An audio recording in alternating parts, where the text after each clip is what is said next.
आज का जो दिन है वो बहुत ही बड़ा दिन है, तारीखी दिन है। आज के दिन जो आज की अदलिया है उसने नजरिया ज़रूरत को दफन कर दिया।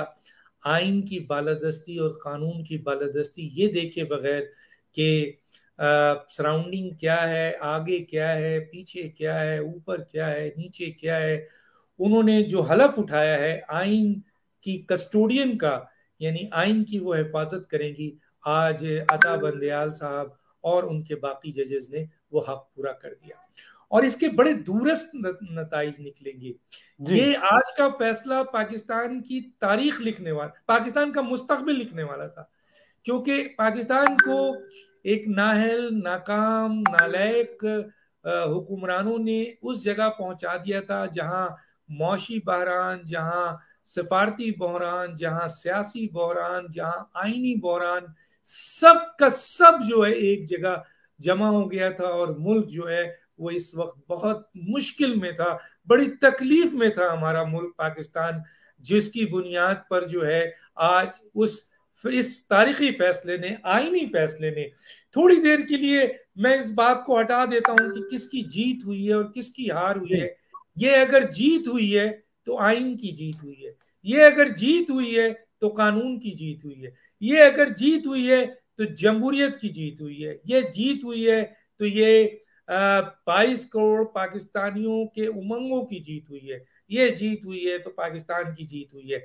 ये फैसला, जिस तरह मैंने कहा कि पाकिस्तान का मुस्तकबिल लिखता है, क्योंकि ऐसे हालात थे कि अगर अगर खुदा ना खास्ता हम यही डर रहे थे कि आइन और कानून बिल्कुल क्लियर है, और हम अपने प्रोग्राम में भी और दूसरे प्रोग्राम में भी, और माजरत खाएं आपके प्रोग्राम में देर से आए क्योंकि कई जगह बीपर पे जी। थे, कई जगह फोन पे वो लोग लिए हुए थे, कई जगह जो नेशनल टीवी है वहां पे भी बताना पड़ रहा था। और अल्लाह का शुक्र है कि जो point of view, legal point of view हमने स्टैब्लिश किया था, या जिस लीगल पॉइंट ऑफ व्यू पे हम बात कर रहे थे, अल्हम्दुलिल्लाह अल्हम्दुलिल्लाह आज सबसे इंपॉर्टेंट काम किया उन्होंने, ये किया कि उस रूलिंग को, जो कि डिप्टी स्पीकर की रूलिंग थी, जो कि मेलाफाइड इंटेंशन से दी गई और जी। आर्टिकल 5 से उसको जोड़ा गया, और जिस तरह दी गई वो सामने वाजे था कि एक तो मेलाफाइड इंटेंशन है और दूसरा गैर आइनी और गैर आइन कानूनी इकदाम किया है, क्योंकि ऑलरेडी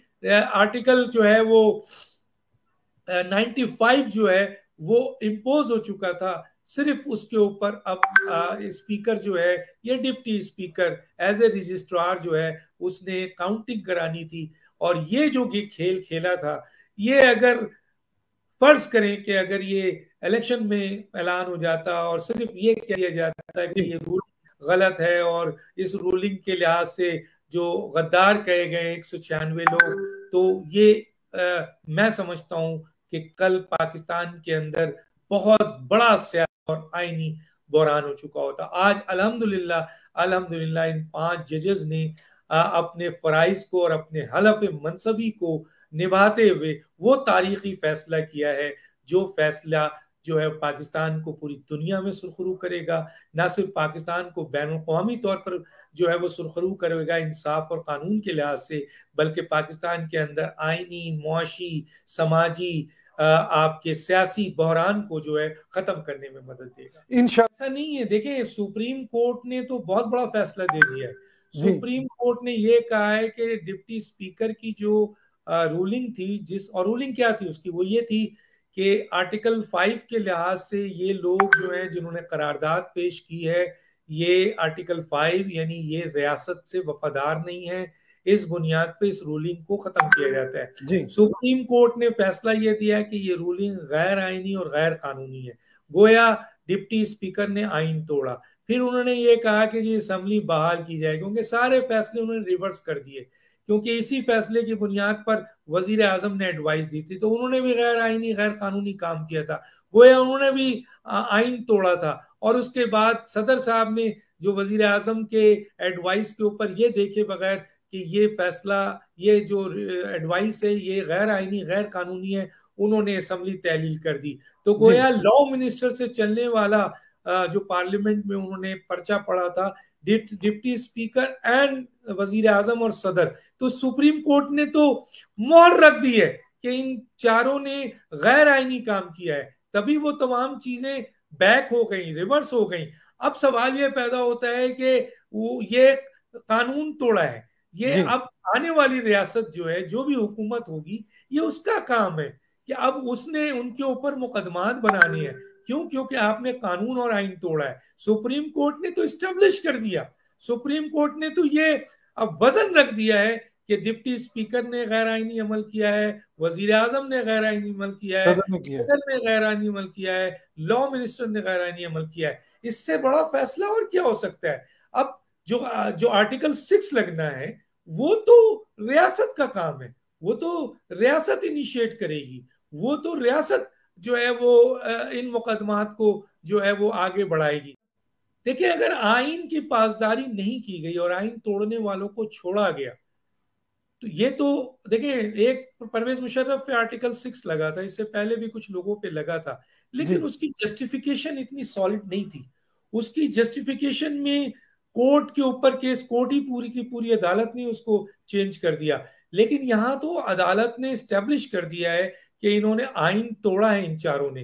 तो अगर आने वाली हुकूमत, वो कोई इंतकामी तौर पर नहीं, ये तो कानून अपना रास्ता खुद बनाएगा। जी रियासत का यह फर्ज है कि जिसने भी आइन तोड़ा है, ये लड़ाई किस क्या थी? ये बार बार जो मुख्तलिफ सियासी जमातों के लीडरान जो खड़े होकर सुप्रीम कोर्ट में, उन्होंने क्या बोला? उन्होंने ये नहीं कहा कि हम इलेक्शन से भाग रहे हैं, उन्होंने ये कहा कि हम आइन की पासदारी चाहते हैं। जी उन्होंने कहा कि जो आइन तोड़ा है जिन्होंने, उनको उनको उनको अगर ये मौका दिया गया कि नजरिए जरूरत के तहत, तो आइंदा भी आइन टूटेगा।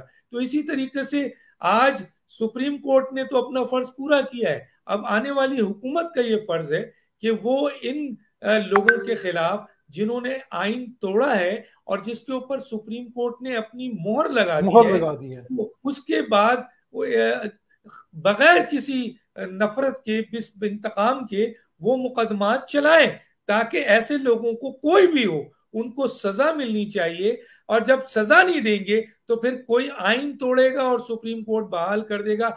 ये सिर्फ मसला नहीं है, मसला ये है कि उन लोगों को भी जो आइन तोड़ते हैं, आइन पाकिस्तान का कुरान मजीद फुरकान हमीद के बाद सबसे बड़ी मुकद्दम किताब है, उन तमाम लोगों को ये पता चलना चाहिए आज के बाद कि अगर आइन में छेड़छाड़ की गई, जी आइन को तोड़ा गया, तो उसकी सजा आइन में मौजूद है आर्टिकल 6 में, और वो दी जाएगी। और अगर आने वाली हुकूमत ने माफ किया और वो भी नजरिए जरूरत पे गई, तो गोया फिर आइन को बार बार नुकसान पहुंचेगा, फिर बार बार लोग तोड़ेंगे, क्योंकि उनको पता है कि तोड़ने का कोई, हमें, आप एक कत्ल कर लें, आप एक चोरी कर दें, आप एक क्या कहते हैं, वो कर दें, और उस पर सुप्रीम कोर्ट कहते हैं कि हाँ ये मुजरिम है, लेकिन उसके बाद अगर रियासत या हुकूमत उसके खिलाफ एक्शन ना करे, उस चोर को छोड़ दे, डाकू को छोड़ दे, या जिसको भी छोड़ दे, तो क्या समझते हैं चोरी खत्म होगी? चोरी तो उस वक्त खत्म होगी, डकैती तो उस वक्त खत्म होगी जब या सजा मिलेगी। तो सजा दी जाएगी। तो इसीलिए इस्लाम में सजा की बड़ी इंपॉर्टेंट है।